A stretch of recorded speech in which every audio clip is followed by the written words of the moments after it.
Vamos a continuar. Entonces, la clase pasada eh, vimos en general las características que tenemos de una cuerda que puede ser abierta, que puede ser cerrada de manera clásica.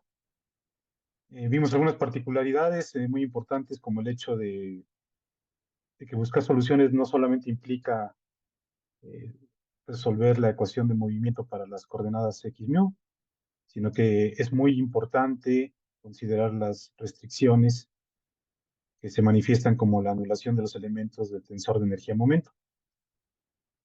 Y vimos muchas características. Vimos que todas estas restricciones las podemos, por ejemplo, eh, caracterizar o enfatizar en términos de los que llamamos los generadores de Virasoro.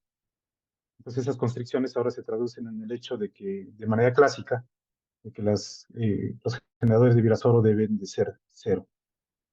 Con toda esa maquinaria que ya tenemos para entender la cuerda clásica, pues ahora vamos a proceder a cuantizarla.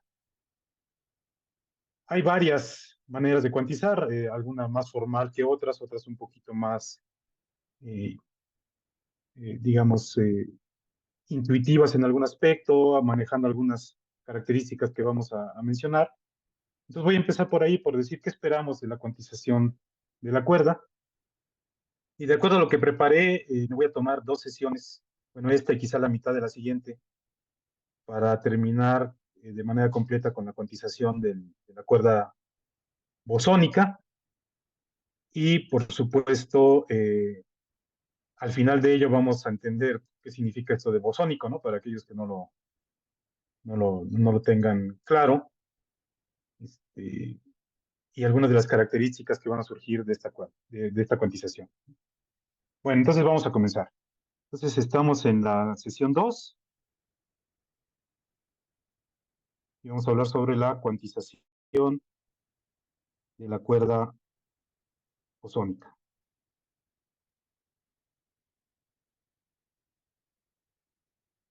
Voy a tratar de irme un poquito más despacio, creo que me fui muy rápido la vez pasada. Entonces voy a hacer un poquito más de pausas, con esto entendido de que nos vamos a extender.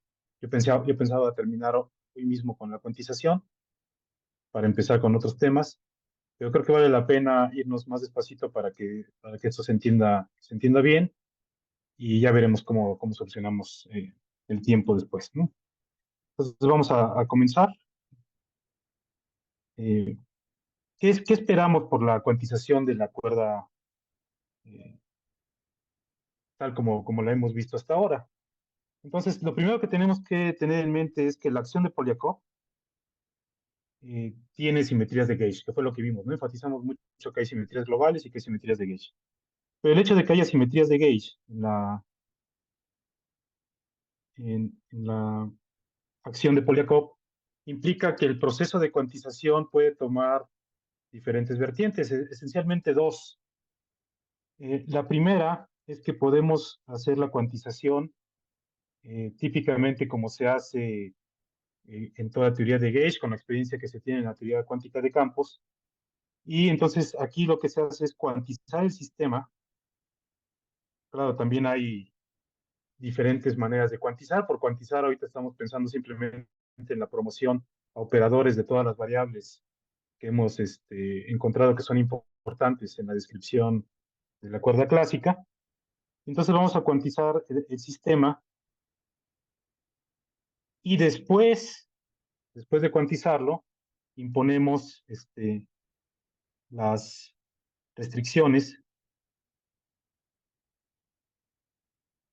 de fijar el gauge, ¿no? Entonces, el hecho de que tengamos esta simetría de gauge, pues nos permite fijar ese gauge. Entonces, una manera de hacer la cuantización es, primero cuantizamos todo el sistema y después, en ese sistema ya cuantizado, se imponen las restricciones por fijar algún gauge, ¿no? Esto es a lo que se le llama típicamente cuantización covariante. Es decir, durante todo el proceso mantenemos la covariancia de la de la formulación, lo que significa que, pues, que estamos en un marco en donde podemos aplicar las transformaciones de Lorentz y tener esta simetría de Poincaré, ¿no? Eh, para hacer este tipo de cuantización necesitamos, debido a las simetrías de la acción de Polyakov, necesitamos otro tipo de herramientas que se conocen como teoría conforme de campo.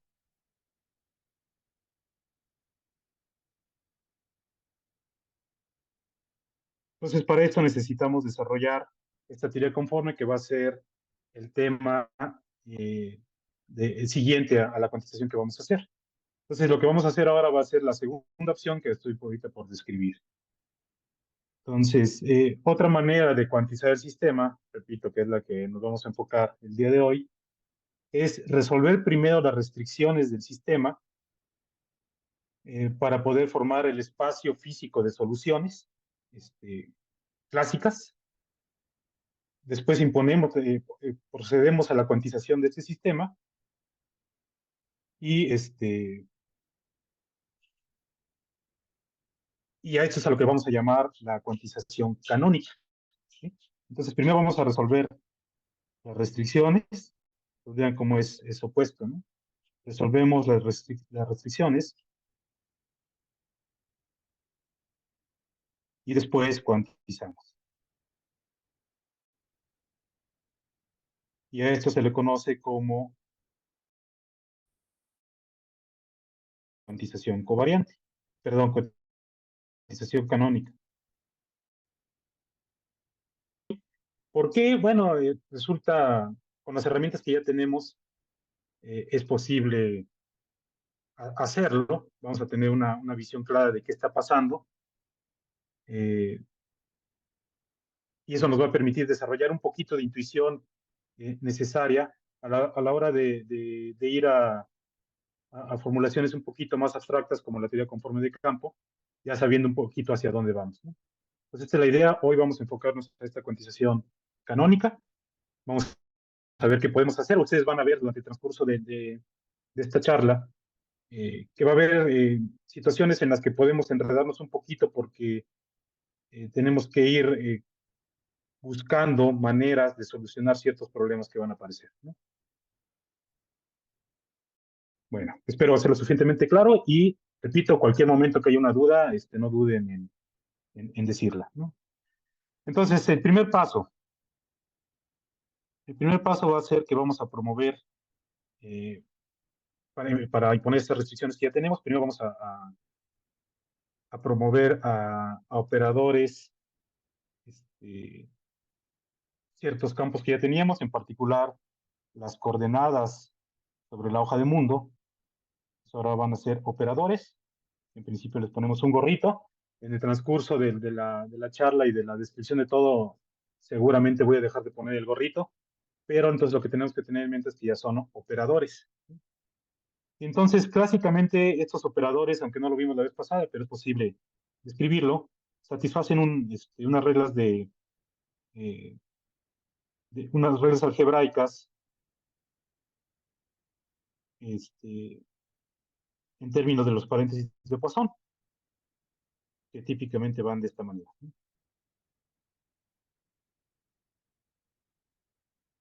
Entonces, ahora lo que vamos a hacer es promover estas coordenadas, estos campos a operadores y vamos a imponer la cuantización a través de la satisfacción, a través de que satisfagan un álgebra ahora de conmutación, como sabemos que sucede en la mecánica cuántica, ¿no? Entonces, ahora vamos a pensar en estos operadores y hay un gorrito. Todo esto es al mismo tiempo, como ya sabemos, y esto nos va a dar eh, esta regla de anticonmutación entre estos operadores, ¿no? Y de igual manera vamos a tener los otros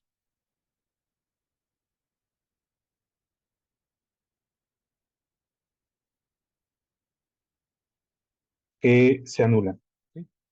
Entonces, con estas reglas de conmutación, podemos ahora poner sobre ellas, escribir la solución que tenemos para la ecuación de movimiento que describimos la vez pasada, la que está dada en términos del centro de masa, el momento del centro de masa y los modos de oscilación. Y entonces, para que se cumplan esas reglas de conmutación, deben de cumplirse también reglas de conmutación de esos ahora campos. Pues también vamos a tener, perdón, de esos operadores. Vamos a tener operadores del momento, del centro de masa y sobre todo de los modos de oscilación que ahora también van a ser operadores, ¿no? Entonces, todos ellos ahora van a satisfacer la siguiente álgebra. Vamos a tener el álgebra del momento del centro de masa y del momento del centro de masa, que van a darnos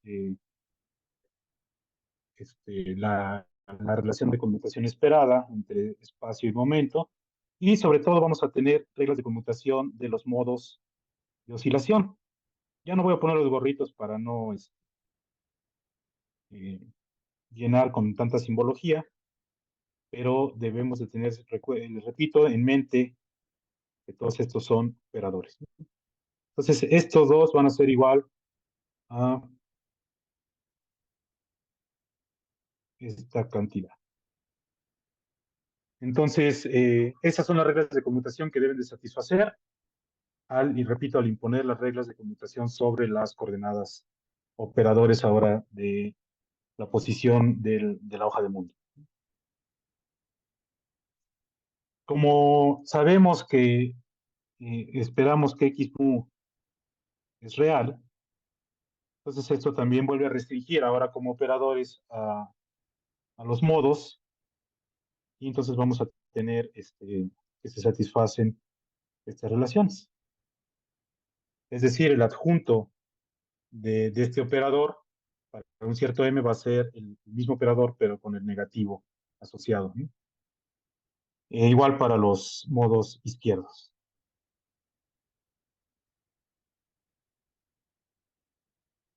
Entonces, a veces es útil reescalar estos operadores de tal manera que si definimos ahora los modos en términos de esa cantidad m, entonces el álgebra que van a satisfacer pues va a quedar más bonita en el siguiente sentido, que esta es un álgebra que se parece mucho al álgebra de los operadores de creación y aniquilación del oscilador armónico. Y esa es la razón, ¿no? La razón de fondo está aquí, que vamos a identificar a estos operadores, a los modos de oscilación de la cuerda, como operadores de creación y aniquilación que van a subir el estado de energía del estado base. Entonces es hacia allá donde vamos para la construcción de los estados cuánticos de la cuerda. Entonces de esa manera vamos a identificar al operador M como un operador de aniquilación y al operador con su negativo como un operador de creación. Todo esto para M positivas. Entonces, es debido al álgebra y a lo que sabemos del oscilador armónico que ahora podemos identificar a estos dos modos como operadores de creación y aniquilación, precisamente por el álgebra que satisface, ¿no? Sin embargo, aquí tenemos un pequeño problema. Los modos cero, pues esos no van a satisfacer este álgebra. En particular, podemos decir que el estado, lo que llamemos estado base, van a estar degenerados en términos de ese alfa cero.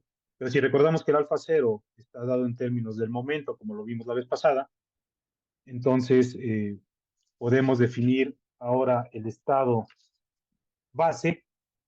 Pues vamos a definir el estado base de la cuerda como un estado que tiene asociado un momento. De tal manera que si yo le aplico el operador momento, pues me da simplemente ese momento, ¿no? El momento del centro de masa, y que corresponde al modo cero, ¿no? Entonces, de esta manera, vamos a decir que el operador de aniquilación actuando sobre el estado base, pues va a ser cero para todo m positiva, ¿no? Entonces, estos son los operadores de aniquilación actuando sobre el estado base de la cuerda. De igual manera, así como en el oscilador armónico, podemos definir entonces un operador de número en relación a estos operadores de creación y aniquilación, determinado por el índice M. Entonces, definimos ese operador de número.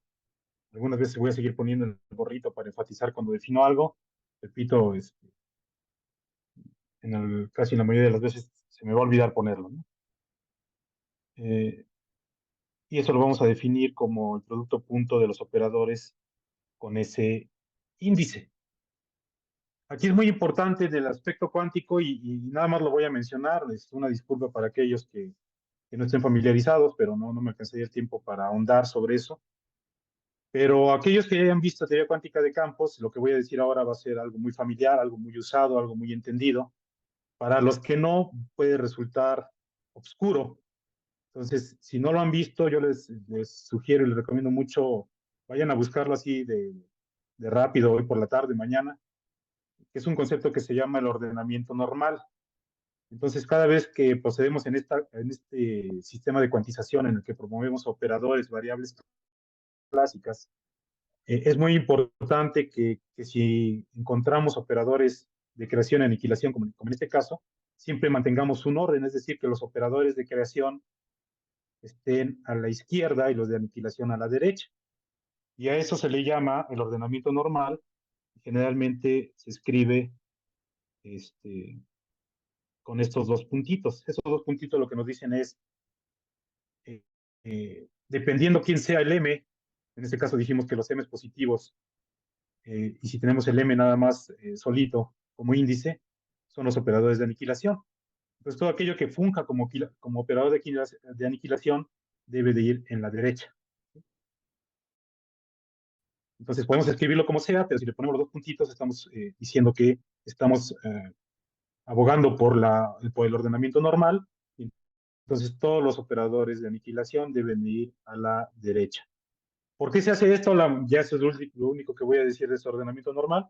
Se hace porque de esa manera evitamos falsas contribuciones a la energía que nos van a llevar a un infinito. Entonces ese es un procedimiento estándar bien entendido en teoría cuántica de campos. ¿Sí? Bueno, entonces, en términos de ese ordenamiento normal, podemos escribir el operador de número para cada modo M de esa manera, repito, entendiendo siempre que los operadores de aniquilación van a la derecha. Entonces, en principio, uno podría decir, bueno, pues ya tenemos los estados, simplemente aplicamos varios operadores. Pues podríamos decir que un estado general de cuerda lo podemos escribir, un estado excitado, me refiero, como aquel que está descrito por la aplicación de varios operadores de creación. Por ejemplo, en este caso voy a llegar hasta el P, ¿no? Aplicado al vacío. Entonces, este es un estado general. Conforme vayamos aplicando más y más operadores, pues el nivel energético, esperamos el nivel energético del estado cuántico va aumentando, y es una cuerda más excitada, ¿no? Y nuestro propósito, pues, es entender eh, cómo son esos estados. Estamos hablando de una cuerda libre, solita, no está interactuando con nada. Esa es nuestra primera parte, entonces estamos cuantizando los estados de una cuerda libre. Y queremos entender cómo son esos estados. Sin embargo, antes de llegar allá, nos falta ahorita todavía el tramo, al menos toda esta sesión, vamos a ver que vamos a enfrentar algunos problemas. Entonces voy a empezar a enmarcar el primero de ellos. El primer problema, los voy a poner aquí como una nota, es que debido precisamente a la signatura del espacio-tiempo, vamos a tener estados de norma negativa.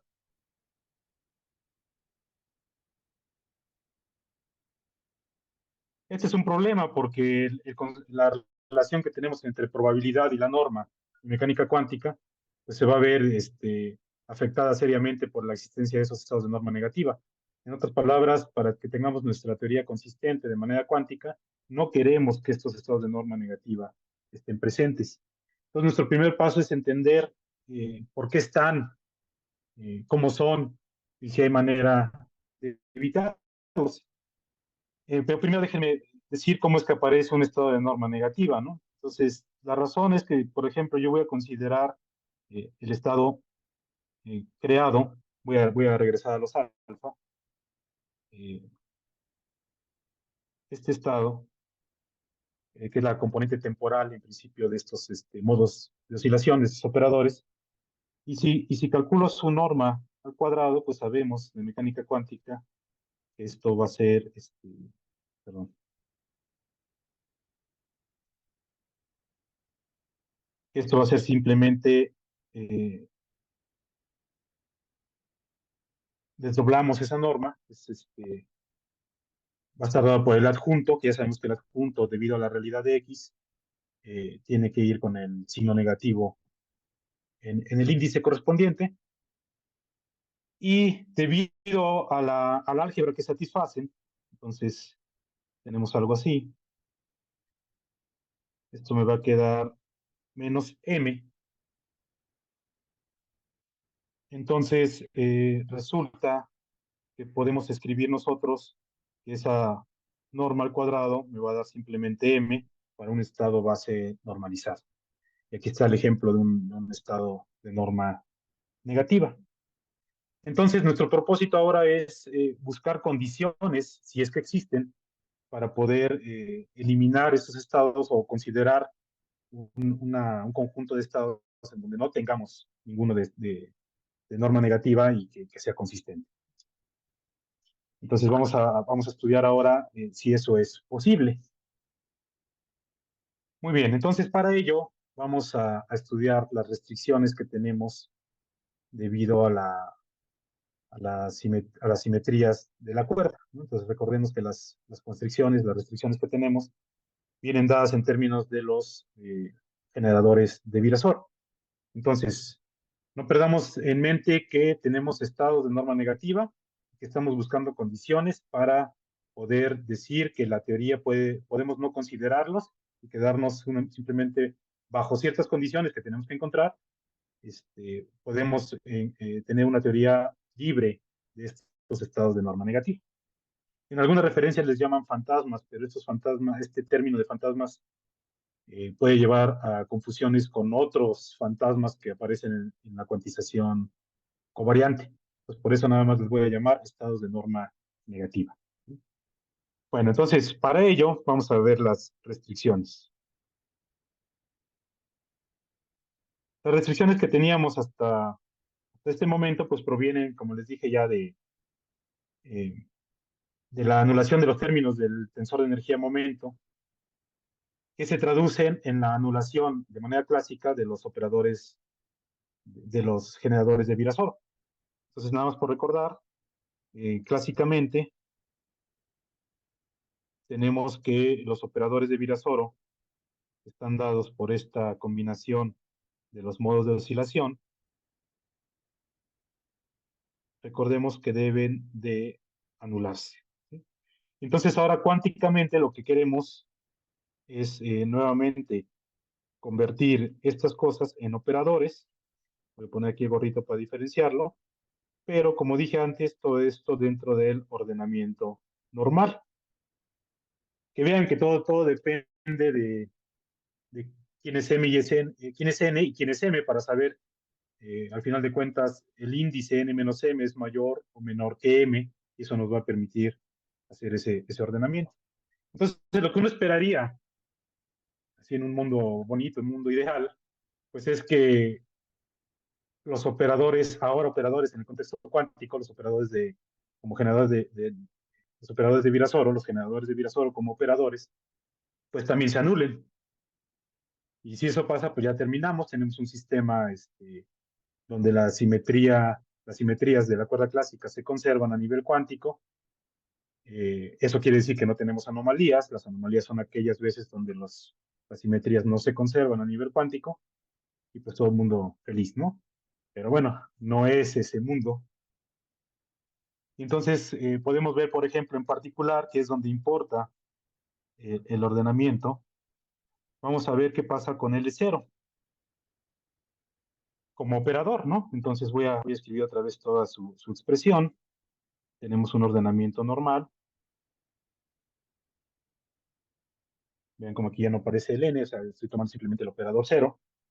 Y si esto lo desdoblo, pues me va a quedar, aquí es claro cuando voy a hacer ese ordenamiento, pues me va a quedar que si tomo las m's positivas, pues lo que debo de tener es este ordenamiento. Si tomo las m's negativas, es el contrario. Y luego tengo los modos cero, que eso nada más me va a dar un término que es alfa cero cuadrada.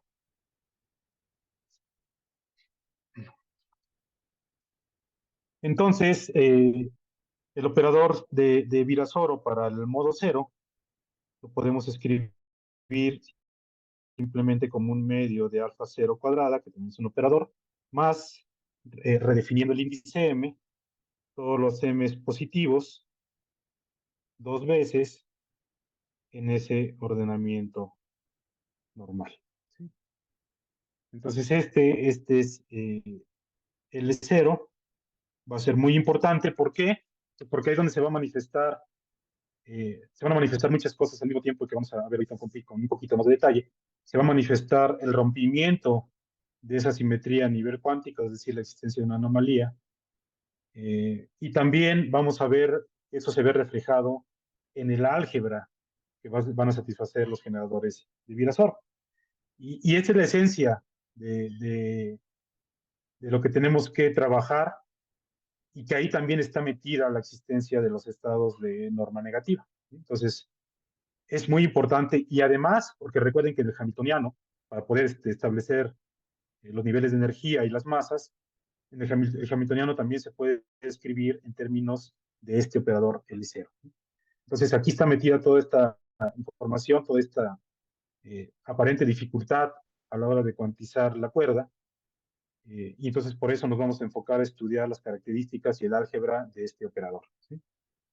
Bueno, entonces, eh, un punto importante, dado ya que tenemos esta expresión de L0, es que queremos ver si es posible eh, continuar con las simetrías de Weil y las demás que tenemos en clásica. Y una manera de verlo es, como les dije, ver si se sigue satisfaciendo la misma álgebra. Entonces, voy a poner aquí otra nota porque es algo que tampoco alcanzamos a hacer la vez pasada, pero ustedes lo pueden checar. A nivel clásico, podemos checar que los operadores, los generadores de Virasoro satisfacen un álgebra en términos del paréntesis de Poisson, que está dada por m menos n por L C. Satisfacen esto, es una álgebra muy bonita, ¿no? Entonces, cuando pasamos al álgebra, cuando los promovemos a operadores y calculamos el álgebra de estos operadores en términos ya ahora de conmutación, perdón, eh, si esta misma álgebra se satisface, podemos estar seguros que la simetría se conserva. Es cuántico, lo voy a poner así, tienen este mismo término, pero tienen un término extra que incluso antes de analizarlo resulta muy interesante. Entonces, este es mi término extra que tengo aquí. Este es debido a la cuantización.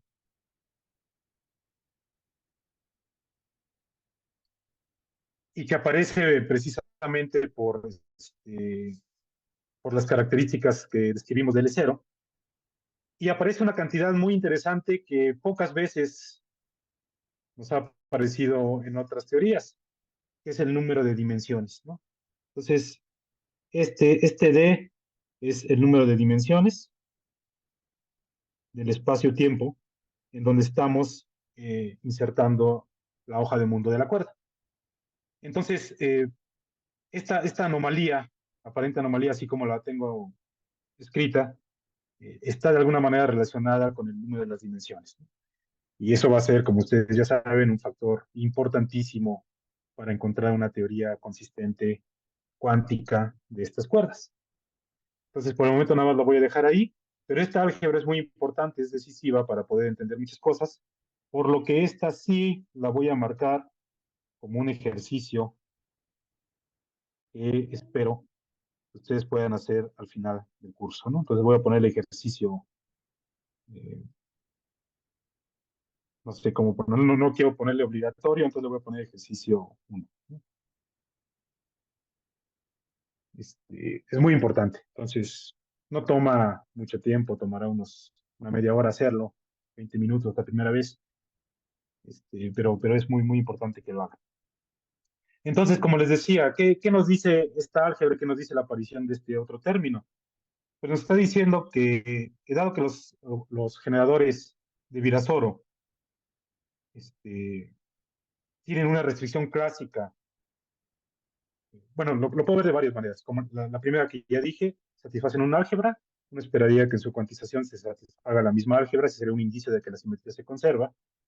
Pero también podemos plantearlo de otra manera. Sabemos que clásicamente las restricciones en el tensor de energía-momento se traducen a que los generadores de Virasoro deben de anularse para todo n.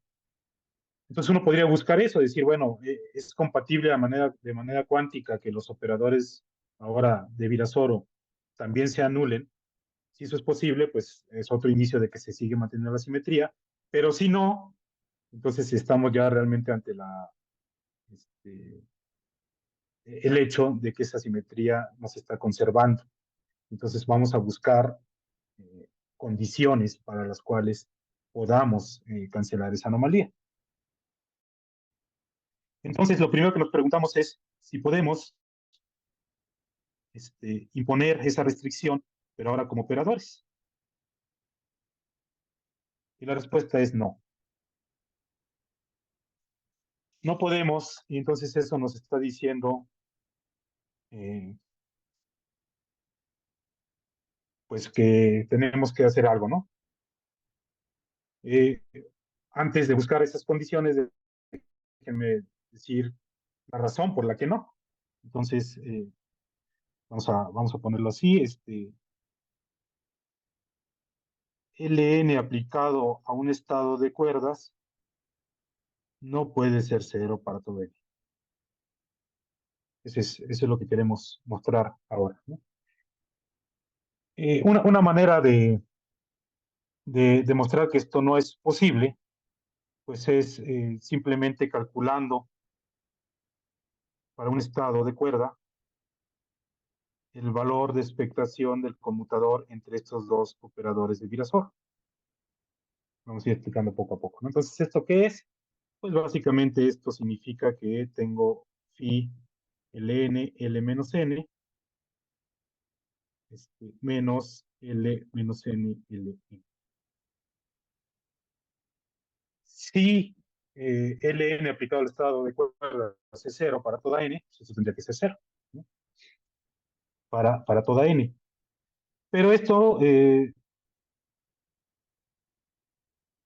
si utilizamos el álgebra de Virasoro, entonces vamos a darnos cuenta que Ln conmutado con L menos n es igual a 2n L0. Aquí estoy usando el álgebra de Virasoro, simplemente voy a escribir el resultado, más esta cantidad. Entonces, una vez que sustituimos el valor en el valor de expectación, este conmutador en el valor de expectación, pues lo que vemos es que esta cantidad debe de ser igual a 2 veces n, aplicación de L0, más d sobre 12 n por n cuadrada menos 1, del valor de expectación de phi, que podemos normalizar y tomar a 1, ¿no? Entonces, si pedimos que el operador de Virasoro actuando sobre cualquier estado para toda n sea cero, eso implica que toda esta cantidad que escribí al final debe de ser cero, incluida esta misma,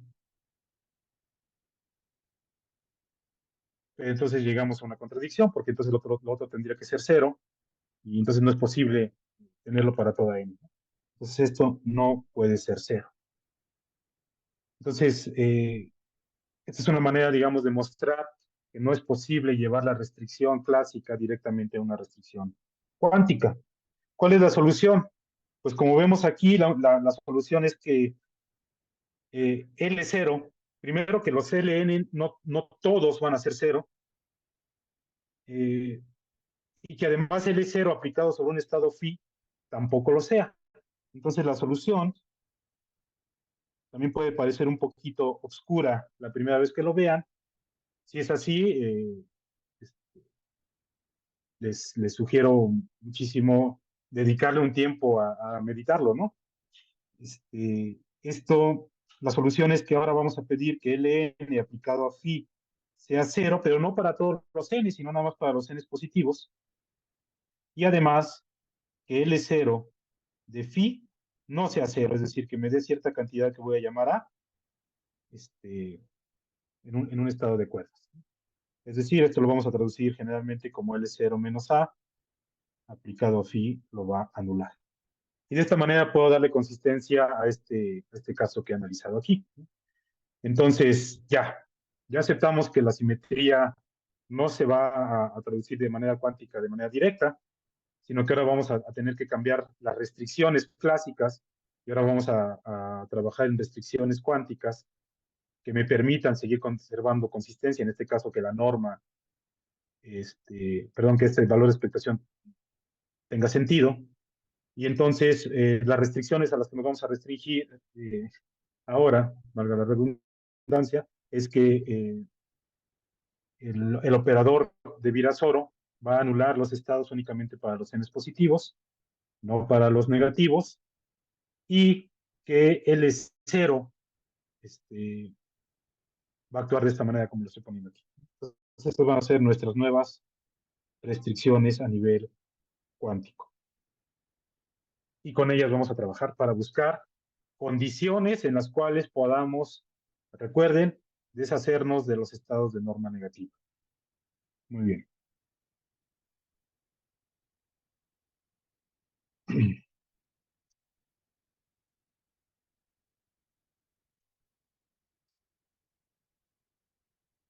¿Cómo vamos a hacer eso? Entonces, ahora sí vamos a proceder a tratar de liberarnos de esos estados de norma negativa. Entonces, déjenme platicarles un poquito cuál es la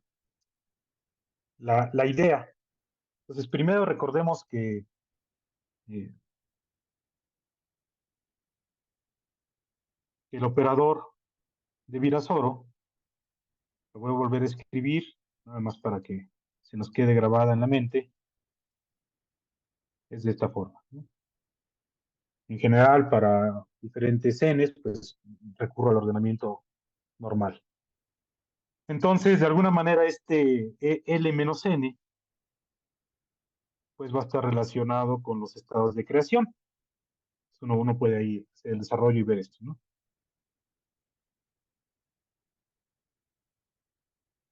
Entonces, tenemos dos parámetros que queremos, bueno, no sé si llamarle parámetros, pero dos cantidades que tenemos de alguna manera en libertad de elegir, con las cuales podemos buscar condiciones en las que los estados de norma negativa desaparezcan. Y esas condiciones son, esas cantidades son A y D. Entonces, para cantidades arbitrarias de este par, eh, existen estados de norma negativa. Entonces, nuestra idea es buscar valores para A y para D que nos garanticen eh, que no existen estados de norma negativa. Entonces, un poquito la idea es pensar en el espacio de Hilbert, de todos estos estados cuantizados de la cuerda. Voy a hacer un dibujo nada más, o sea, esta es una idea, un esquema, nada formal. Entonces, uno puede pensar en el espacio de Hilbert, digamos, ahí están todos los estados. y donde voy a tener estados de norma negativa, que claramente dañan la consistencia de este modelo. Entonces, voy a dividirlo, ¿no? Esa es mi idea, como si aquí tuviera los estados de norma negativa,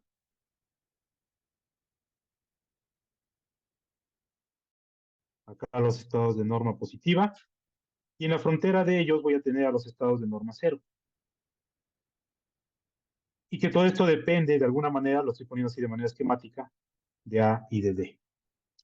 Entonces, la estrategia es buscar valores para A y para D que me permitan definir esa frontera y poder garantizar que para ciertos valores voy a tener únicamente estados de norma positiva y que para otros es donde aparecen los estados de norma negativa. Esa es la estrategia en general.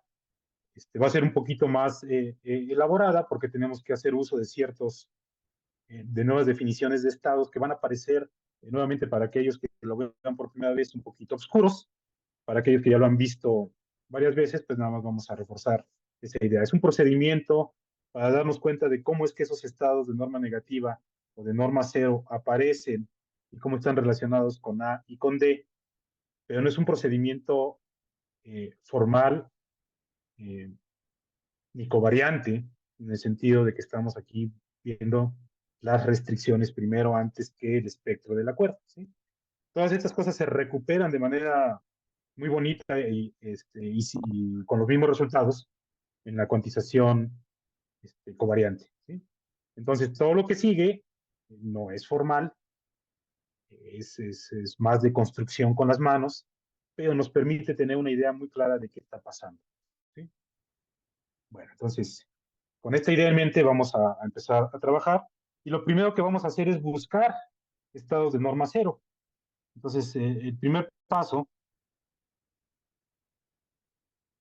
es la búsqueda de estados de norma cero.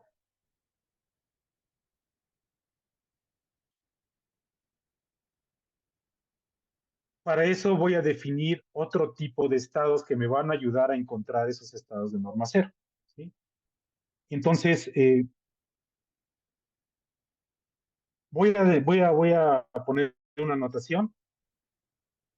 Voy a definir, déjenme cambiarle el color para que hagamos más énfasis en lo que estamos haciendo. Entonces voy a definir con phi los estados físicos de la cuerda. ¿Qué quiero decir con eso? Quiero decir aquellos estados que espero que tengan sentido, que tengan consistencia, que sean parte de mi modelo, es decir, que tengan normas positivas. ¿Sí? Voy a definir ahora eh, un estado espurio, aquel que satisface, déjenme regresar porque me faltó definir a qué le llamo, qué cumple un estado físico. Entonces, un estado físico va a ser aquel que, si yo le aplico el operador de Virasoro, lo anulo, ¿no? Para todo n positivo. Ahora voy a definir, ahora sí, el estado espurio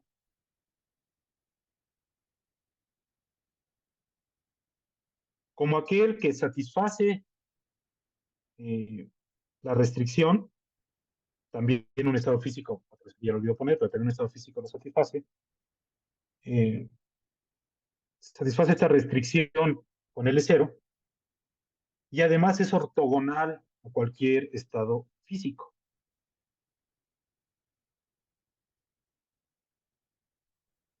Entonces, es como decir, bueno, voy a tener estados que a lo mejor tienen norma negativa o tienen norma cero, no lo sé todavía, satisfacen una de las restricciones, pero son ortogonales a todos los estados físicos que quiero. Es decir, que si los encuentro, si realmente existen, no van a ser parte, no van a tener nunca una interacción con los estados físicos.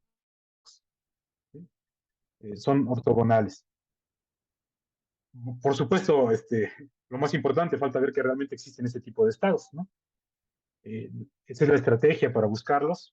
Me gustaría que así fuera. Vamos a ver si realmente existe. Bueno, entonces, pues la respuesta es sí existen, y lo que voy a hacer a continuación es dar un ejemplo de un estado espurio, pero creo que es un buen momento para hacer la pausa. No sé, Daniel, o... Muy bien, continuamos después de esta pequeña pausa.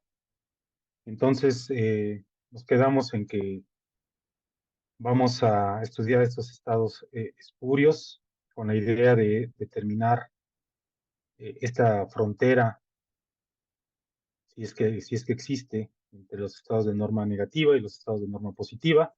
Recordemos que nos queremos deshacer, queremos buscar si hay condiciones para deshacernos de esos estados de norma negativa. Si no las hay, pues ya se acabó, ¿no? Y nos vamos a casa. Por supuesto, vamos a ver que sí existen esas condiciones. Bueno, entonces, vamos a ver un ejemplo de un estado espurio, y luego vamos a ver qué características tiene. Vamos a comenzar con ello. Entonces, un ejemplo, esperen que aquí ya no se desactivó mi pluma.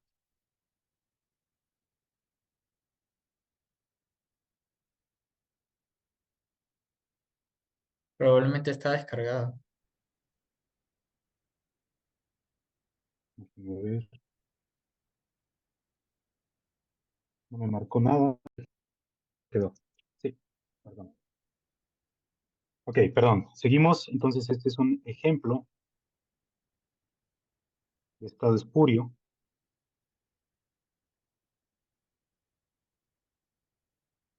Y un ejemplo es tomar, en general, cualquier combinación de estados en los que actúan los operadores de Virasoro sobre algún otro estado que voy a caracterizar por ese beta, tal que este operador aplicado sobre beta para toda, para toda esa n positiva, pues me dé este valor. ¿Sí? Con estas condiciones, yo puedo encontrar que este en realidad es un estado espurio, es decir, L0 menos A actuando sobre psi, realmente cero. Habría que desarrollar todo el álgebra, no lo voy a hacer. Ustedes lo pueden hacer. Entonces se aplica L0 a beta n, donde beta n, perdón, se aplica psi al estado espurio, donde es una combinación de operadores de Virasoro actuando sobre beta n. Y usando el álgebra de Virasoro, uno puede demostrar que esto es cero. ¿Sí? Entonces cumple la primera característica de un estado espurio. Recuerden que esas son las dos condiciones. Y ahora lo que queremos ver es que sea ortogonal a cualquier estado físico. ¿Sí? Entonces, la segunda prueba entonces es eso, y uno puede calcularlo directamente, donde phi, repito, es un estado físico. Entonces esto, por definición, va a quedar la suma en todos los n's de beta n. Pero como phi es un estado físico, el adjunto aplicado al bra de phi, es decir, esta acción es cero. Entonces eso me lleva inmediatamente a que esto es cero. Entonces, en efecto, tenemos la existencia de estados espurios que satisfacen la primera restricción de L0 y A, y son ortogonales a todos los estados físicos. Uno puede checar también que si el estado físico, el estado espurio, también es un estado físico. Entonces, si también es físico,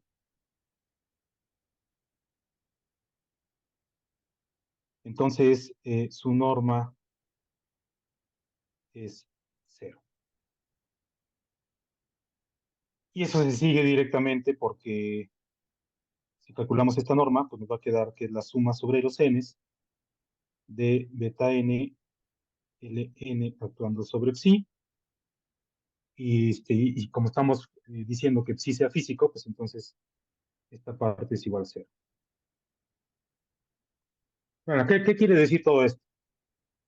Quiere decir que si el estado psi es un estado físico y espurio, es ortogonal a todos los estados, incluido el mismo. ¿Sí? Y además tiene norma cero. Entonces es un ejemplo de esos estados de norma cero que definen nuestra frontera, ¿no? Entonces déjenme otra vez recurrir al dibujito esquemático que teníamos. Todo lo que estamos diciendo es que al menos para este estado tenemos aquí un estado de norma cero, donde el estado sí es espurio y físico. Entonces la idea es que esto realmente establece la frontera entre aquellos que van a ser de estado negativos, los estados cero, que están marcados o caracterizados porque son espurios, y luego los estados físicos. Pero todos estos espurios este, son ortogonales a los estados físicos. ¿Sí? Bueno, ahora lo que queremos ver es si considero un estado de norma cero, un estado espurio de norma cero, eh, ¿qué tanto eso restringe los valores de A? ¿Sí? Que es al final de cuentas lo que queremos caracterizar. Queremos ver si existen valores de A o de D o de ambos que nos permitan fijar que estos estados espurios tengan norma cero. Entonces vamos a construir otro estado espurio que tenga norma cero y ver qué restricciones debe tener A para que eso suceda. Repito, si es la primera vez que lo ven, esto puede parecer un poquito enredado. Eh, espero que estas explicaciones, así muy con la mano, ayuden a despejar un poquito lo oscuro de este, de este procedimiento. Si no es así, por favor, adelante con las preguntas. ¿Sí? Muy bien, entonces déjenme seguir con otro ejemplo. Pues, ejemplo 2. Voy a considerar un estado espurio de norma cero para algún pero particular, ¿no? Entonces voy a considerar, por ejemplo, este estado actuando otra vez sobre un beta M. O sea, nada más voy a tomar, en lugar de toda la combinación, nada más voy a tomar esta combinación para un M fijo.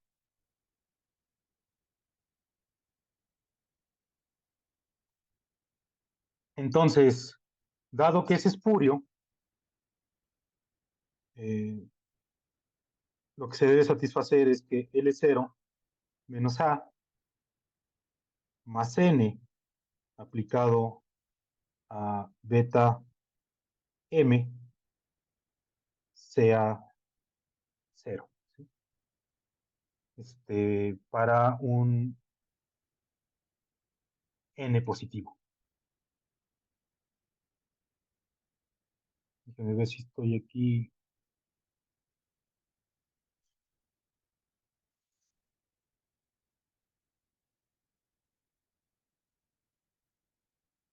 Aquí ya mezclé N y M, ¿no? Aquí quiero decir N. Así.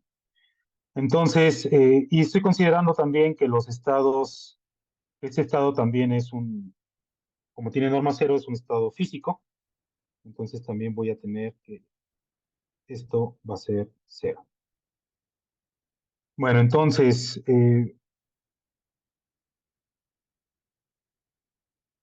como este es físico, entonces también voy a cumplir que L0 menos A aplicado a psi sea 0.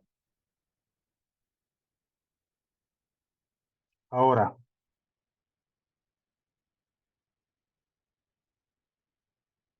como LM por el álgebra de Virasoro, LM por L menos M es 2 veces L0 más L menos M, LM más el término extra en el álgebra de Virasoro, en la acumulación cuántica. Entonces me queda que estos dos, la conmutación, pues me lleva a esta relación. Voy a tomar ahora en particular M igual con 1. Y entonces me va a quedar que L1 por L menos 1 va a ser 2 veces L0 más L menos 1, L1. Vean cómo aquí la razón de tomar eh, M igual con 1 pues es para cancelar este término, ¿no? Bueno, entonces eso me lleva a que L1 aplicado al estado, que es espurio y que es físico, pues es simplemente este, L1 por L menos 1 por beta 1, porque en este caso ya sí es simplemente L menos 1 por beta 1. Yo simplemente estoy poniendo ahí eh, la expresión del estado psi. Y ahora sí, con el álgebra de Virasoro, entonces esto me va a quedar que es 2 veces L0 más L menos 1, L1, aplicado a beta 1. Y esto me va a dar como resultado, debido a la acción de L0, me va a dar 2 veces A menos 1 beta 1. Entonces, si esto es físico, tiene que ser igual a 0. Y eso entonces ya me dice cuál es el valor que tengo que encontrar de A para garantizar eso, ¿no? Que este estado espurio de norma 0 también sea un estado físico. Entonces aquí ya encuentro el valor para A igual a 1. Entonces esta frontera al menos ya la caracterizamos. Tenemos que si yo pido que los estados espurios sean 0, perdón, que tengan norma 0, que sean físicos, la restricción es que sea A tiene que valer 1. Entonces, nuevamente, con este esquema que habíamos dibujado, yo puedo decir que los estados de norma negativa y los estados de norma positiva van a tener una frontera y esa frontera va a estar caracterizada por A igual a 1. Por supuesto, queda la sensación de que estamos encontrando todos los estados de norma negativa con este procedimiento o no. Bueno, vamos a ver que todavía nos falta fijar algunas cosas, ¿no? Este, pero a mí me gustaría saber si no hay ninguna duda hasta ahorita. Esto puede ser a veces un poquito confuso, repito, cuando es la primera vez y a lo mejor mi manera de explicarlo no fue lo suficientemente clara. Entonces, si hay dudas, adelante.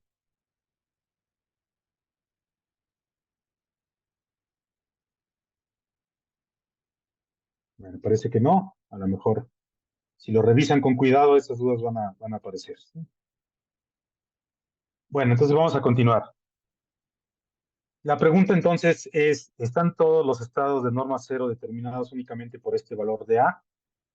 ¿O puede la dimensión D que nos aparece en el álgebra de Virasoro seguir teniendo un papel importante en la determinación de estos estados? Es decir, ¿habrá estados de norma negativa que únicamente por fijar A igual a 1 no los hemos caracterizado? Necesitamos fijar algún valor para D. Eso es lo que vamos a hacer ahora, ¿no? Entonces, déjenme escribirlo así. Este, son todos los estados de norma negativa. Ahorita veo la pregunta. Estados de norma cero determinados. Este, Más bien vamos a ponerle aquí. Están todos los estados de norma cero determinados por A. Creo que hay una pregunta. Sí. eh, Jimmy Leonardo Rosales dice, ¿ese espacio de Hilbert es separable? Es decir, ¿tiene una base innumerable? Hasta lo que estamos haciendo, como lo estamos caracterizando en términos de los vectores creados, los estados creados por estados de creación y de aniquilación, entonces es similar al caso del oscilador armónico, ¿no? En ese sentido, sí, estamos caracterizando cada uno de esos estados como estados únicos, creados o aniquilados por los operadores A para cada valor de M. No sé si eso responde tu pregunta. Gracias. Muy bien. Entonces, pues vamos a buscar si esto es cierto o no. Entonces, vamos a usar nuevamente el álgebra de Virasoro. Como ustedes se dan cuenta, es súper importante para poder caracterizar esto. Y seguimos usando los estados espurios. Recuerden, los estados espurios son aquellos que satisfacen dos condiciones. Voy a regresarme. Estas dos condiciones deben satisfacer los estados espurios. Y aparte, si ese estado espurio es físico, pues tiene que también satisfacer que si yo le aplico el operador de Virasoro a ese estado, también sea cero, ¿no? Y si eso pasa, ya vimos entonces la norma de esos estados es cero. Acabamos de ver entonces que eso pasa, eh, que podamos garantizar que su norma sea cero, que sea espurio y que sea físico, si A es igual a uno. Ese A, que es el que habíamos caracterizado como una modificación a la restricción del operador de Virasoro de modo cero, que ya no es el mismo que el clásico. Entonces, ya tenemos ahí una caracterización para A. Bueno, entonces vamos a responder esta pregunta y por eso vamos a responderla con otro ejemplo. Voy a ponerle aquí ejemplo 3.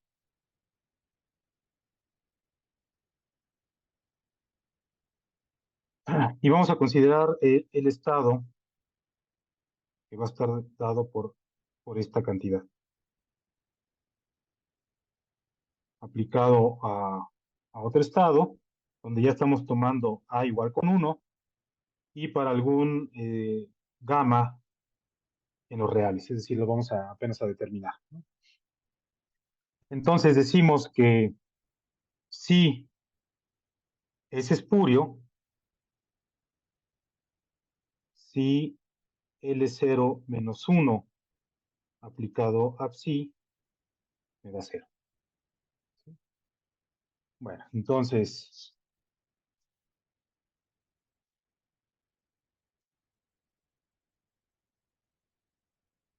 esto va a ser cierto. Eh, lo que tenemos que comprobar es que L0 menos 1 aplicado a este ejemplo que acabo de poner aquí realmente sea 0. ¿Qué tenemos que hacer? Pues desarrollarlo. Entonces vamos a tener aquí, voy a nada más a esbozar eh, el cálculo. Entonces tenemos L0, L menos 2, más gamma L0, L menos 1 al cuadrado, menos L menos 2, menos gamma L menos 1 al cuadrado, todo esto en beta, ¿no? Y lo que tenemos que probar, lo que tenemos que ahora calcular es voltear los operadores, ¿no? Lo que queremos es, sabemos cómo actúan sobre beta, sabemos cómo actúan sobre sí. Entonces, tenemos que usar el álgebra para acomodar las cosas y usar eso que ya sabemos. No, otra vez no voy a hacer el cálculo, es pura álgebra de computación de estos operadores. Lo pueden hacer, no les toma más de unos 10 minutos si es la primera vez. Y entonces uno puede encontrar que en efecto, este, esto se cumple, esto es cierto. Es decir, este estado psi que acabo de proponer en el ejemplo 3 es un estado espurio, ¿sí? Entonces ya, partimos de ahí, tenemos ese este, estado espurio, pero va a venir acompañado de una restricción. Entonces me salté un paso, déjenme decirlo de nuevo. Entonces, lo que va a pasar es lo siguiente. Una vez que yo aplique L0 menos 1 a psi, el resultado después de toda esta álgebra que les dije va a ser algo así.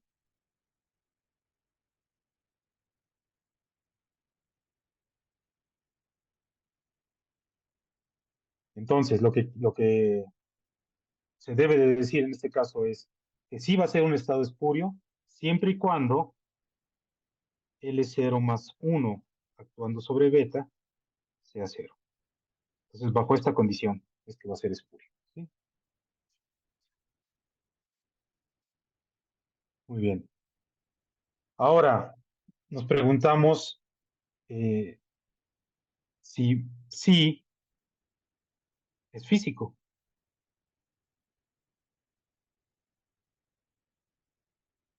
Ya comprobamos que hay una condición para la cual sea espurio y ahora queremos ver cuál es la condición para que sea físico. Si es físico, entonces, por ejemplo, va a cumplir dos características. Que L1 aplicado a psi sea cero, que L2 aplicado a psi también sea cero, y con eso me basta para que sea físico. ¿Por qué? Porque yo en principio tendría que probar también que L3 aplicado a psi sea cero, L4, L5, etcétera, ¿no? Pero L3 va a ser, si L1 y L2 aplicados a psi son cero, por el álgebra de Virasoro, L3 también aplicado a psi va a ser cero. Y todos los demás van a ser consecuencia del álgebra de Virasoro. Entonces, es suficiente con que yo pruebe que L1 y L2, o busque las condiciones para las cuales L1 y L2 aplicados a psi sean cero. ¿Sí? Entonces, esas son condiciones suficientes, ¿no?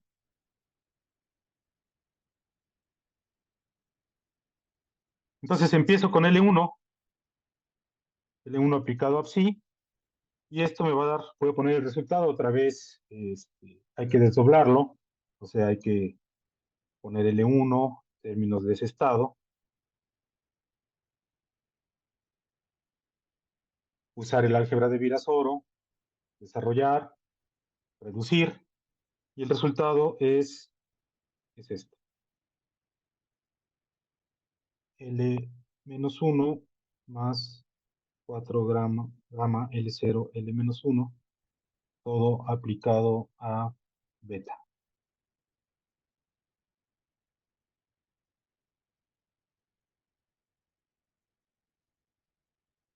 Nuevamente, por el álgebra de Virasoro, podemos voltear estos dos operadores. Y como L0, L menos 1 aplicado a beta es L menos 1 de L0 más 1, entonces, ¿qué es la condición? Que es la misma condición que tenemos previamente, esta condición. Entonces, esa segunda parte de toda esta expresión va a ser cero si se satisface también esa parte, que es la que necesitamos para que sea espurio.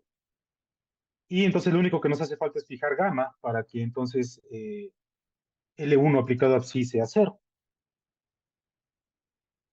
Entonces decimos que L1 aplicado a psi va a ser cero si gamma es igual a 3 medios. Muy bien. Ahora necesitamos verificar que L2 aplicado a psi eh, también sea cero, ¿no? Voy a aplicar L2 a psi, ya voy a tomar en cuenta que A es igual a 1 y que gamma es igual a 3 medios. Y voy a buscar si se necesitan condiciones extra o basta con ellas. Y si se cumple, ¿no? Por supuesto.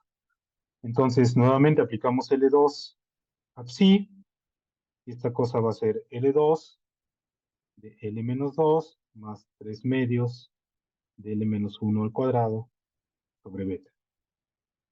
Volvemos a usar todo el álgebra de Virasoro, pura álgebra, ¿no? Tenemos las conmutaciones necesarias hasta reducir a términos que podamos manejar, y entonces el resultado es muy bonito porque me queda como van a aparecer, vean, como aquí van a aparecer L2 y L-2, es precisamente cuando tenemos estos dos índices negativo y positivo que aparece el término extra en el álgebra de Virasoro, el que depende de las dimensiones.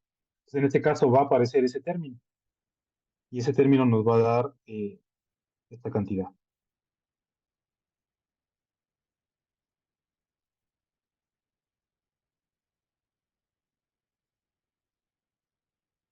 Y aquí está la primer resultado que involucra el número de dimensiones del espacio-tiempo en el que estamos trabajando. Entonces, este estado va a ser físico si el número de dimensiones es 26. Entonces, ¿qué es lo que estamos diciendo? Estamos diciendo que si, déjenme poner acá como resultado importante, entonces, resultado,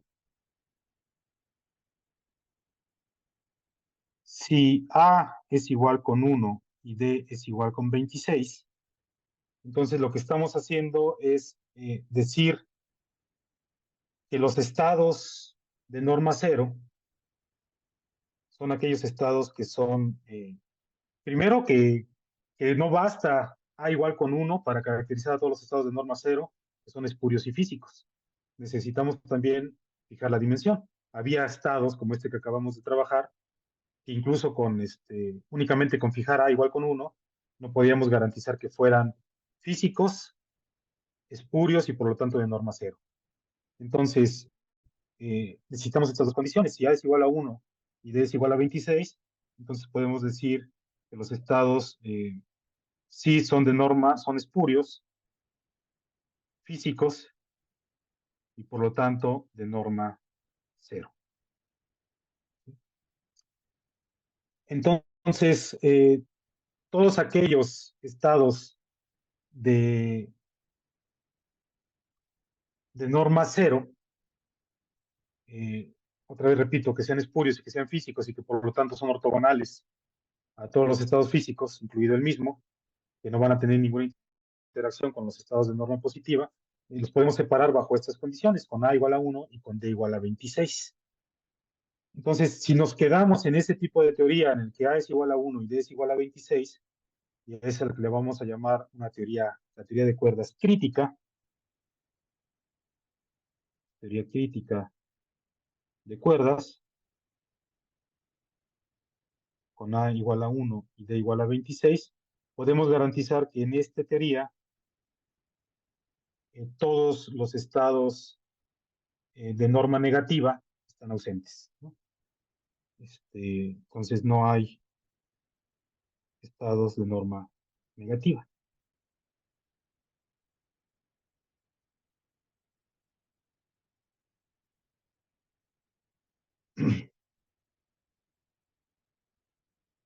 Eso, bueno, pueden quedar muchas dudas, ¿no? En cuanto al procedimiento y por supuesto es válido. Eh, Existen condiciones, nada más que ya no vamos a hablar en este curso o en estas 5 sesiones en las que yo estoy a cargo, no vamos a hablar de lo que voy a decir ahorita, que son la existencia de teorías no críticas, en las que A puede ser menor que 1 y D puede ser menor que 26, y aún así podemos garantizar que no existan estados de norma negativa bajo este procedimiento, ¿no? Y eso se le llaman teorías de cuerdas no críticas. Este, pero no vamos a hablar de eso, nos vamos a enfocar a este tipo, a la teoría crítica de cuerdas, por razones que vamos a ver más adelante con más maquinaria. Entonces ahorita lo voy a dejar así.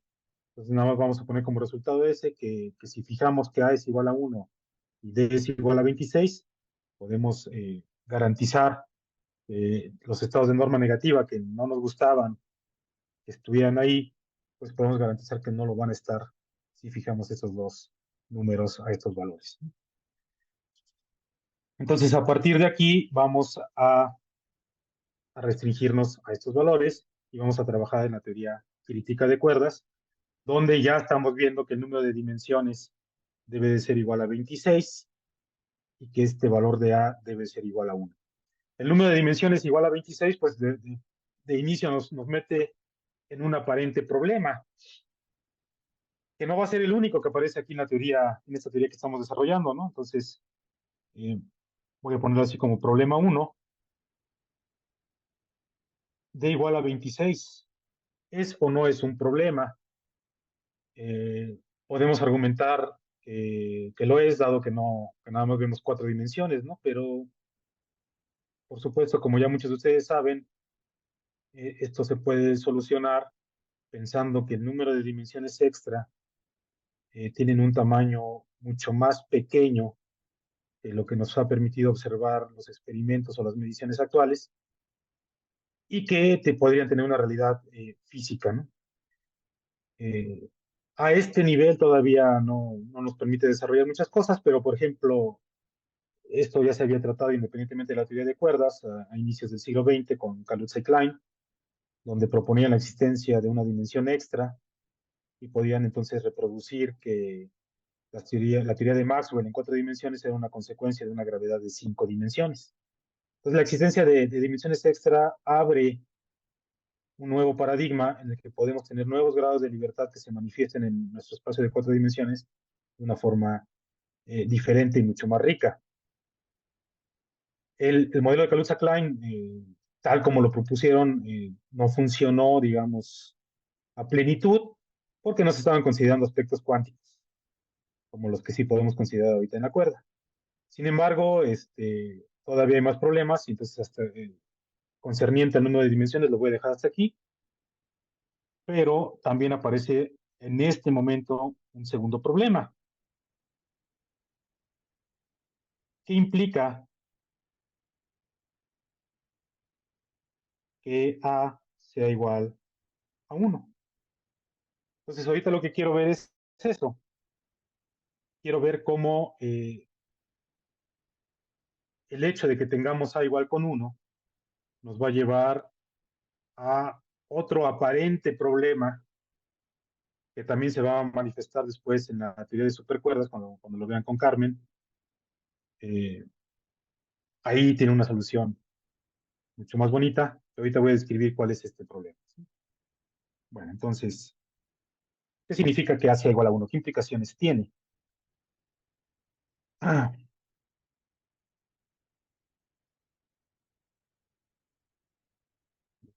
primero.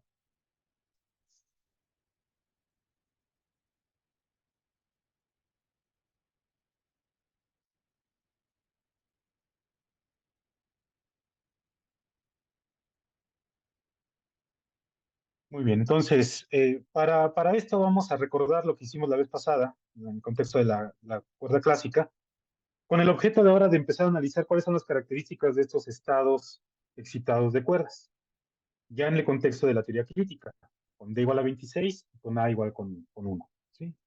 Entonces, déjenme hacer nada más un pequeño recordatorio. Entonces, recordemos que de manera clásica tenemos las soluciones de la ecuación de movimiento más condiciones de frontera que nos permitían establecer una diferencia entre cuerda cerrada y cuerda abierta. Entonces, tenemos cuerdas cerradas y abiertas, ¿no? La siguiente descripción la voy a hacer para la cuerda cerrada y luego decimos un poquito sobre la cuerda abierta, ya pensándolo como lo hicimos la vez pasada, que hay una similitud entre nada más olvidarnos de ciertos modos como los derechos o los izquierdos y el resultado, salvo algunos factorcitos ahí, es la cuantización o es la misma solución para la cuerda abierta. ¿Sí? Entonces, para la cuerda cerrada habíamos encontrado una expresión para la masa. Entonces, déjenme escribirla de nuevo. En su versión clásica habíamos visto que la, la masa la podíamos escribir como la acción de todos estos modos y donde teníamos que L0 fuera 0. Esa era la clásica. Ahora sabemos que en el estado cuántico ya no. Sabemos ahora que en la versión cuántica debemos de tener que L0 menos A aplicado al estado de cuerdas sea 0, pues específicamente A igual a 1, y donde L0, recuerden, es el ordenamiento normal de esos operadores, ¿no? Entonces, ya de manera cuántica lo que tenemos es que la suma sobre todos los modos positivos más un medio de alfa cero cuadrada menos 1, que este es el A, aplicado a psi, esto es lo que debe de ser cero. Entonces aquí vamos a poder obtener nuestra expresión para la masa de los estados cuánticos, otra vez debido a que esto que tenemos aquí es esencialmente el momento, el momento al cuadrado. Entonces, haciendo lo mismo que hicimos en el caso clásico, nada más ahora con la nueva restricción cuántica en términos de este A que estamos tomando como 1, pues nos va a dar una expresión ligeramente diferente, pero muy trascendental. Entonces, lo que vamos a obtener ahí es que alfa prima sobre 4 de p cuadrada, pues va a ser, como ya sabemos, por relatividad, esta es la masa al cuadrado, y nos va a quedar igual a menos estos términos más 1. Entonces, esto vean nada más es simplemente desdoblar esta última parte que puse aquí. Y entonces de aquí podemos expresar la masa de esos estados como estos operadores menos 1. Y este no es otra cosa que el operador de número este, relacionado, el total, ¿no? Que es la suma de todos los operadores de número para cada uno de los índices. Entonces, este n, por el álgebra, que ya sabemos que es el mismo álgebra que el oscilador armónico, sabemos que los valores propios de este operador son enteros. Entonces se va a tomar valores de 0, 1, 2, etcétera. Es decir, que la masa del estado cuántico lo podemos caracterizar ya en términos de esos valores del operador de número como n menos a para los modos, aquí usé los modos derechos, pero lo mismo sucede para los modos izquierdos, donde voy a caracterizar eh, esto, pero ya sabemos que esto va a ser n menos 1, también esto va a ser n menos 1, también para los izquierdos, ¿no?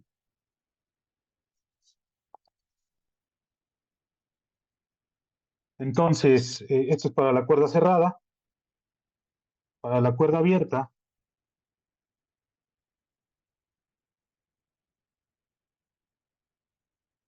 tenemos entonces que alfa prima de m cuadrada va a satisfacer una relación similar, que va a estar dado por esta cosa. Muy bien, entonces, ¿qué pasa? Pues tanto para la cuerda cerrada como para la cuerda abierta, yo puedo pensar cuál es el estado, eh, el estado más bajo, es decir, el no excitado, ¿no? El estado para el cual n es igual a cero. Entonces, para ese estado, yo puedo encontrar que m cuadrada, voy a poner aquí para n igual con cero, entonces me va a quedar que la masa al cuadrado para la cuerda cerrada, que es en este valor, va a ser menos 4, ¿no? Y para la cuerda abierta, menos 1. Y tenemos entonces masas de los estados base, que es aquel que no está excitado porque n es igual con cero, masas cuadradas negativas. Y eso es a lo que comúnmente llamamos taquiones. Entonces, ¿qué significa esto? Eh, ¿Es un problema o no es un problema tener taquiones? Entonces, voy a hacer una muy breve descripción de por qué no es tan problemático como pudiera aparentar, dado que queremos ahora entender todas estas vibraciones de los de las cuerdas, me estoy adelantando un poquito con lo que vamos a ver en la siguiente sesión, uno puede ver que todas estas excitaciones de la cuerda las podemos caracterizar como campos viviendo en el espacio-tiempo de 26 dimensiones, y entonces queremos en ese sentido, en ese contexto de una teoría de campos, entender qué significa tener que un estado o que un campo tenga asociada una masa cuadrada negativa. ¿Sí? Entonces, voy a hacer aquí nada más un esbozo para aquellos que no lo hayan visto antes. Eh, entonces, ¿qué significa una masa cuadrada negativa? Y bueno, la idea voy a partir simplemente de considerar, por ejemplo, un potencial que depende de algún campo. Me estoy apartando un poquito ahorita de lo que estamos haciendo. Voy a tratar de explicar qué significa esa masa cuadrada negativa. Y vamos a suponer que tengo un potencial pues arbitrario, ¿no? Una cosa así. Pero que tiene un extremo, en este caso lo estoy dibujando como mínimo, puede ser un máximo, ¿no? Entonces voy a pensar que tiene un extremo en phi cero. Entonces voy a expandir alrededor de ese phi cero, voy a expandir b de phi. Voy a hacer una expansión de Taylor alrededor de ese punto extremal. Esto me va a quedar como el potencial en phi cero más la primera derivada respecto de phi de ese potencial evaluado en phi igual a phi cero por phi menos phi cero más un medio de la segunda, otra vez en phi cero por phi menos phi cero al cuadrado, etcétera. ¿Sí? Entonces yo puedo decir que localmente, muy cerca de mi extremo, pues b phi es aproximadamente un medio de la segunda derivada en phi cero, de phi menos phi cero al cuadrado, ¿no? Donde el término constante, pues lo puedo tomar como cero, ahí es donde fijo el cero, ¿no? Es decir, que cualquier potencial eh, de manera perturbativa y a primer orden de aproximación lo puedo ver como cuadrático en phi. Y ese es precisamente el potencial de un oscilador armónico, ¿no? Entonces, ahí viene toda esta eh, fascinación, que no es una fascinación, es una consecuencia de caracterizar sistemas con potenciales como osciladores armónicos. Bueno, entonces, el término que multiplica al término cuadrático, queremos ver qué representa. Entonces, si yo parto ahora de, un lagrangiano, de ese campo escalar, por ejemplo, el de Klein-Gordon, pues yo tengo una cosa así, aquí le voy a poner un parámetro que multiplique al phi cuadrado, es decir, este parámetro, eh, si yo pongo un potencial que dependa de phi cuadrada, pues es ese capa cuadrada que estoy llamando, ¿no? Es el que está multiplicando al phi cuadrada. Cuando uno calcula las ecuaciones de movimiento de este lagrangiano, pues nos resulta una cosa así. Bueno, en principio esto debería de ser capa cuadrada, ¿no? Ya me adelanté, ya les di la respuesta. Pero dado que en el espacio de Fourier o de manera cuántica esto está relacionado con el momento, entonces ese capa cuadrada tiene que ser la masa. Por lo tanto, la segunda derivada es realmente lo que identificamos como la masa al cuadrado del campo que estemos considerando. Entonces, si ahora me regreso a las masas de los estados, del estado base de la cuerda, que tiene una masa cuadrada negativa, pues lo que tenemos que interpretar ahora es que en realidad estamos trabajando dentro de un potencial eh, para los estados de la cuerda, cuya segunda derivada es negativa. ¿Y eso qué significa? Significa no, que estamos realmente en un extremo, pero que no es un mínimo, sino que en lugar de considerar un mínimo aquí, lo que estamos haciendo es estar haciendo perturbaciones alrededor de un máximo. Y esas perturbaciones, pues, son inestables, por definición, ¿no? O sea, no puedo hacer una perturbación en una región inestable. Todo lo que nos está caracterizando el taquión que nos aparece en el estado base de estas cuerdas es que estamos en un sistema, estamos haciendo una cuantización en una región inestable. ¿Sí? ¿Cuál sería la versión estable? Bueno, eso es objeto de otro estudio. Entonces, ese problema de la aparición del taquión en la cuerda bosónica, que es importante, no es para acabar con la teoría ni con el modelo, pero sí es importante porque nos está diciendo que estamos haciendo una perturbación o estamos haciendo una teoría perturbativa en un lugar que es inestable, en un máximo, pues debemos de considerarlo. Sin embargo, no lo vamos a resolver porque los problemas que nos van a aparecer en la teoría cuántica que estamos haciendo en este momento, va a haber otros problemas que requieren de una solución eh, mayor, en el sentido de que son más importantes, ¿no? Y esa solución más importante nos va a permitir también a su vez en, hacer que este problema ya no aparezca. ¿Sí? Déjenme decirlo más concretamente, porque estoy así como muy misterioso. El problema que va a aparecer aquí con esta cuantización que estamos haciendo es que los estados excitados que vamos a crear y que son los que vamos a ver en la siguiente clase, son puros campos bosónicos, y de ahí el nombre de la teoría, ¿no? Teoría de cuerdas bosónica. Pero en nuestra realidad, si queremos que este modelo y que esta teoría corresponda con la realidad que vivimos, pues debe de contener fermiones. Eh, entonces, el primer problema que queremos atacar es la inclusión y la obtención de fermiones en la cuantización de una cuerda. Y de eso se va a tratar el curso de Carmen. Y ahí la aparición de este taquión va a tener una solución mucho más controlable. ¿Sí? Entonces, ya me voy a olvidar del taquión a partir de ahora. Está ahí presente en la cuerda bosónica, pero lo vamos a dejar a un lado porque queremos desarrollar técnicas que nos permitan entender eh, de manera inmediata ahorita cómo obtener el espectro, qué características tiene ese espectro, por qué nos es de interés, por qué a pesar de todos estos problemas nos sigue siendo de interés, y por qué querríamos meter fermiones a una teoría que en principio tiene problemas, y eso lo vamos a ver con la obtención del espectro la siguiente clase. ¿Cómo vamos a obtener ese espectro? Entonces déjenme nada más hacer un esbozo. Eh,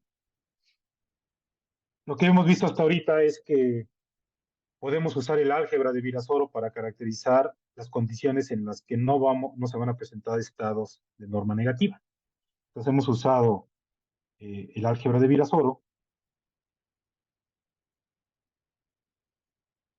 para entender que si tomamos A igual a 1 y D igual a 26, no hay estados de norma negativa. Es decir, tenemos en principio una consistencia a la hora de cuantizar, de haber utilizado primero las restricciones, quitarnos esos estados de norma negativa y ahora sí podemos proceder a cuantizar. Sin embargo, para construir ese espectro, vamos a utilizar un camino más corto. Recuerden que estamos dentro del contexto de la cuantización canónica. Entonces vamos a utilizar un método mucho más directo y vamos a expresar todas nuestras soluciones y restricciones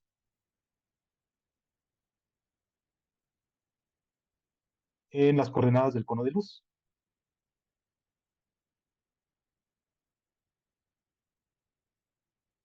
Y ahí podemos imponer estas restricciones que hemos obtenido del álgebra de Virasoro e interpretar los resultados, o podemos llegar a esos resultados y hacerlos compatibles con una teoría que sea consistente con la simetría de Poincaré. Y al buscar condiciones para que sean compatibles con la simetría de Poincaré, vamos a volver a obtener que para ello es necesario que A sea igual a 1 y que D sea igual a 26. Entonces, eso es lo que vamos a llamar la cuantización en el cono de luz.